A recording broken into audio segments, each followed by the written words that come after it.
நீங்கள் மீனவர் நிறுவனத்தை தொடர்பு கொள்வதன் மூலிமா பார்த்தீங்கன்னா சிறந்த முறையில் உங்களுக்கு பண்ணைகளை அமைச்சு கொடுத்து மீன்களை எவ்வாறு செயல்முறை வளர்த்து விற்பனை செய்வதை பற்றி சிறந்த முறையில் ஆலோசனை கொடுத்து அதற்கு தேவையான உதவிகளும் செய்கிறார்கள்.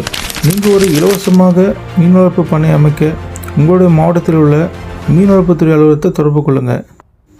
அவ்வாறு அவர்களை தொடர்பு கொண்டு PMMSY பிரதம மந்திரி மத்திய சம்பத் யோஜனா மூலியமாக மீன் வளர்ப்பு செய்ய வேண்டும் என கூறுங்கள். இந்த மானியத்தில் பார்த்தீங்கன்னா 40% மானியத்திலிருந்து 60% மானியம் வரைக்கும் கிடைக்கும்.